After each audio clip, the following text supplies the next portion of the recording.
What's up, guys? I hope you're well. Today we're checking out how F1 racers turn really fast. Let's get into it.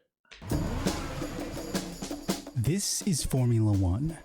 As a new fan of the sport, watching these races for the first time, there's one thing I couldn't help but notice. F1 drivers are all over the road. To make a left turn, they go all the way to the right of the track, then swing back left. Through 90-degree corners, hairpins, turns that lead into other turns, and if I learned anything in geometry, it's that the quickest path between 2 points is a straight line. But what do you do when you can't take the straight line path? For race car drivers, where they turn is one part of a larger strategy based on physics, practice, and a lot of skill. F1 racers drive laps through different circuits around the world at ridiculous speeds. The highest speed they get up to is something like 215 miles per hour. Wow. That's Brad Philpott. I've been racing since I was 8 years old, and I've been teaching people how to drive on track for the last 15 years. I think the one area a Formula One car is better than pretty much all other cars is cornering speed. This is important because unlike other big motorsports like NASCAR, which require drivers to travel in mostly a symmetrical oval, F1 circuits contain every kind of corner you can think of, and racers want to get through those corners fast. The racing line is purely and simply the fastest way through a corner, or a set of corners. If you had unlimited grip, and the car wasn't just going to roll over, you would always hug the inside. You would always go the shortest possible distance. But the fact is that the more your steering wheel is turned, the less speed your tyres can cope with. Hugging the inside track means you'd have to slow down pretty severely to avoid losing grip and sliding out. Makes sense. Hugging the outside edge might theoretically let you go faster, but you would be going a lot further, like massively further, depending on the width of the track. And as you can see from these F1 simulator shots Brad showed me, you'd also have zero margin for error, because if you had a fraction of understeer or oversteer, you're immediately on the grass and in the barriers. The ideal racing line for a turn like this is a combination of both approaches. The driver can hug the outside of the track on the way in, then turn in to clip the apex, or the center of the inside track, and end up back on the outside edge without losing too much speed. By starting out as far wide as you possibly can, and then getting to the inside in that smooth flowing arc, you're literally minimizing the angle that your car is having to take, which means you can carry more speed. Makes sense.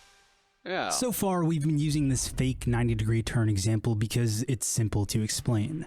But in real life, corners aren't that straightforward. The closest real-world example is Stowe on Silverstone in the UK. But Stowe isn't really like that normal, typical 90-degree corner. It is a bit longer. You reach the apex of Stowe, and you're there for a little while. At least a few tenths of a second, if not a second or so. So you still feel like you're kind of hugging the inside for a while. But you are definitely taking pretty much that typical line we spoke about. You can see that in this clip from the 2022 Grand Prix. Carlos Sainz leads the pack and takes this nearly textbook ideal racing line. But most corners are a little more complicated. A corner does not exist in isolation. So the racing line you take for a particular corner is almost always a compromise. Take this set of corners from that same Silverstone circuit. Brooklands is the super tight one, and it goes straight into Luffield. You're at the end of a very long, fast straight. You then end up in a sweeping left-hander where it gets tighter all the way around, and it's then followed by a really long right-hander.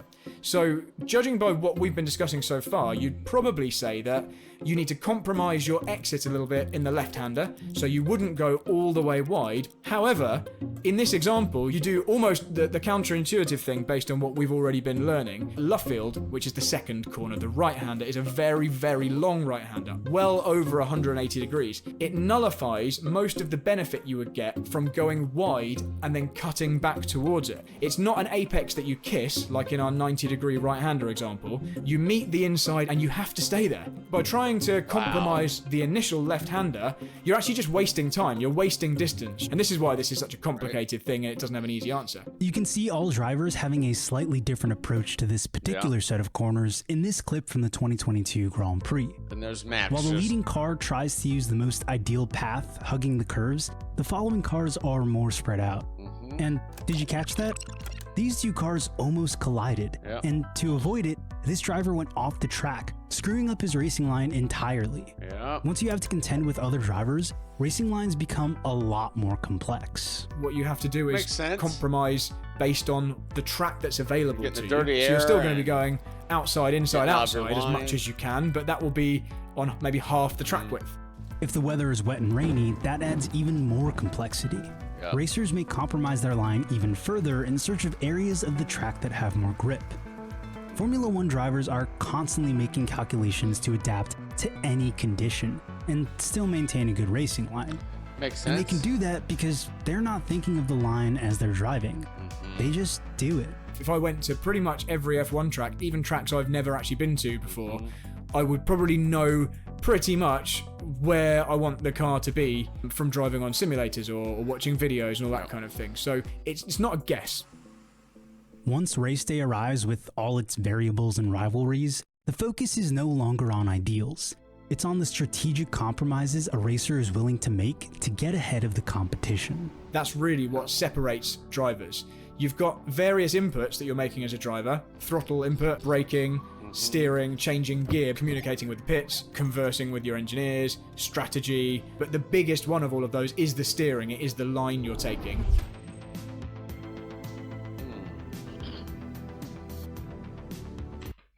Fascinating.